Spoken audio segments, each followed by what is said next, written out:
Selamünaleyküm. Suatlı vapılar kocaman etraf reanimasyon içinde hiç kim pırnamayt eden ol. Dur deyip kuvans deyip dejurnu var eken hiç yeri kabul etmedi beni. Son içinem netiveden bana çağırca uyrap var ya. Çıkaracak, ben çıkarım. Yani hiç kim almadı. Reanimasyona girdik ana. O zaman etraf reanimasyon. Almadı, bana çağa suğdurgu.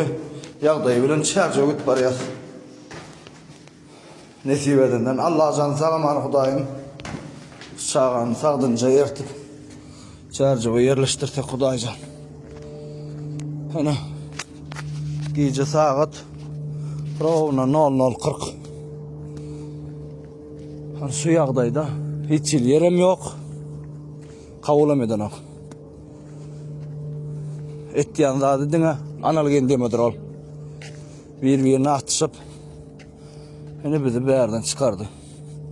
Ve de beni yollanma çağırca o. Netiveden de ölmez. Gitmesek.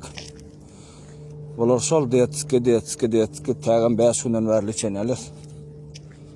Hani kocaman etraf. Valnisanın işgarları sağ olun köp. Allah yalkasın. Ömrümüz uzak olsun Kudaycan. Vatanımıza hizmet edip pul alyanız, pulumuz halal olsun. Öyle sağ olun.